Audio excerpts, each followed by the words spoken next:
Good evening, everyone. Before we begin the formal lesson, let's first answer a question. From a young student, the question is this. This is an ordinary 3-star opening. Although the 3-star opening is almost never seen in high-dan games, for us, when we are still in the early stage of learning Go, using simple shapes to study stone, efficiency, and coordination, this kind of 3-star opening is still very useful. Student's question is this.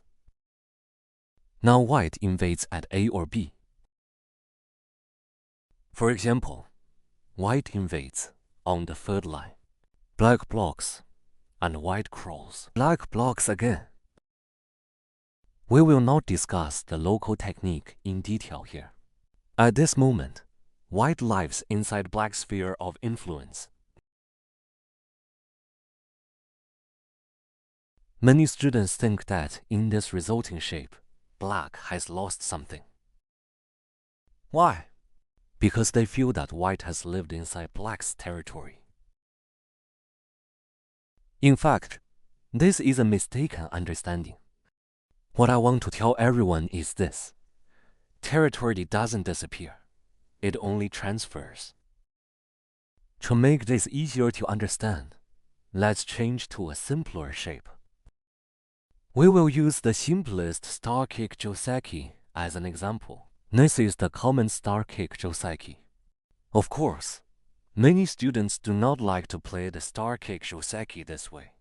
Black extends on the 4th line, and white also extends on the 4th line. Many students prefer this. The knight's move enclosure and the low 3rd line extension feel more solid in territory to them. Actually, these two joseki are not simply good or bad. In fact, in high-dan games, extending on the 4th line is much more common than extending on the 3rd line. Student's question is this. White is now at A or B. That is, when white either plays the 3-3 point at A or approaches from B, black's territory will suffer a loss. For example, now white approaches from this side. Because black's stone is on the 4th line, black's side territory has openings. A common way for black to answer is to make a knight's move on the 2nd line and protect the corner territory. Let's look. White plays the 3-3 point. Then black descends to stop the connection. White makes a knight's move, and black stops the connection again. Black reinforces the weakness, and now white lives. Has black's territory disappeared? At this moment, what we need to consider is this. Although white has lived in black's corner, we find that black has gained the 2nd line descent on the upper side. After these stages, on the one hand, black can invade on the right side. White blocks. A stronger way for black is to cut inside, but let's use the most ordinary line, where black crawls. At this moment, we can see that although black lost territory in the corner, on the right side, black has already gained 4 or 5 points.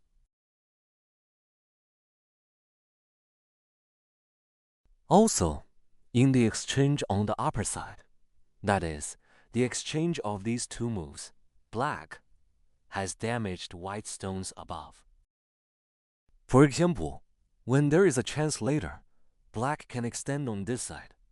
Then we can see that black's territory, the territory in the corner, the territory white took away, has actually transferred to the right side and the upper side. In other words, black's territory has actually turned into outside influence. Now let's look again. Suppose at this moment, white does not play the 3-3 point, but squeezes from the outside. Then this variation will appear. We do not need to worry about the details. White pushes through. Black now should retreat at A, because if black blocks at B, later white can still turn down, and also has the benefit of Atari and capture. Black retreats, and white returns to the right side and descends. Suppose in the endgame stage, white's hand and connection will be sent. We can see that although black has protected the corner territory, white has also gained 9 or 10 points on the right side. In other words, compared with the previous variation, if black did not lose the corner territory, then white could not have taken the right side either. Also, the thickness on the upper side is very different from the previous shape. Let's look at that shape again.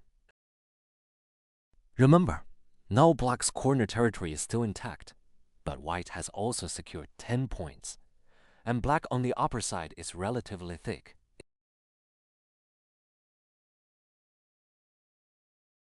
In the previous variation, although white took black's corner territory, white became thin on the outside, on the right side, and in the future, white's group, on the right, may be attacked by black.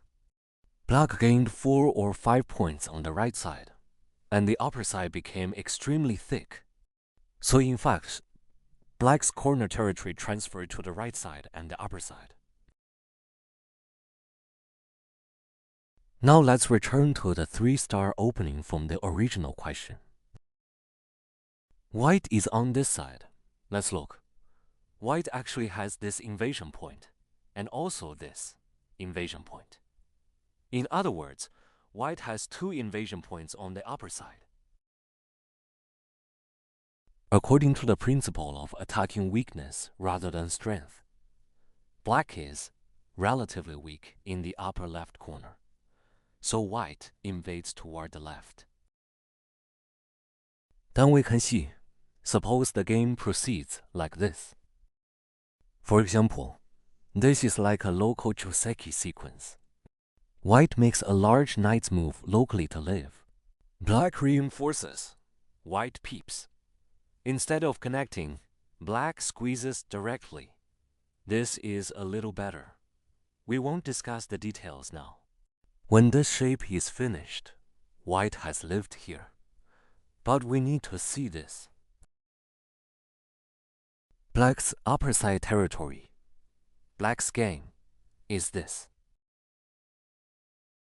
White's invasion point here has disappeared. During white's invasion, black secured the upper right and gained thickness.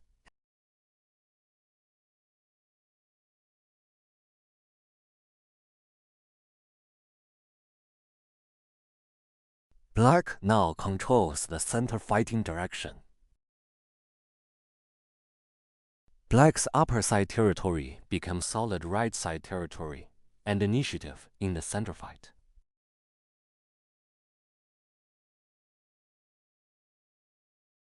So, territory does not disappear.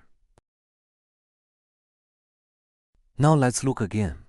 If white invades high, at this moment, black can play around A or C, aiming at white from a distance. For example, black makes a large knight's move. If white tries to escape this stone and jumps out, black follows by jumping at this moment. When white escapes, black can play a diagonal move here, or make a knight's move downward. Black can also peep once. After black peeps, black can play the diagonal move on the left, or make a knight's move downward. Then we can see that, in fact, black's territorial loss here has been exchanged for white suffering a loss on this side. In other words, black's loss of territory on the upper side has been compensated on the left side. This is the first point. Second, this white group does not yet have 2 eyes. It does not yet have the eye space to live, so it will have to pay a price later. Does this make sense? In other words, when white makes a pure territory-reducing invasion, we should keep a very calm attitude. If the opponent destroys my territory, he must pay a price on the left side, and he must also pay the future price of being attacked by black. Also, after black jumps up here, black actually strengthens the territory on the upper side.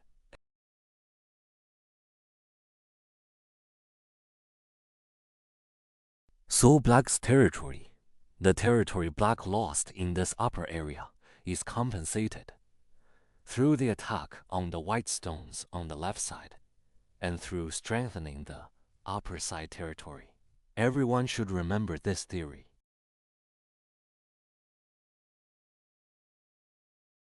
Territory doesn't disappear. It only transfers.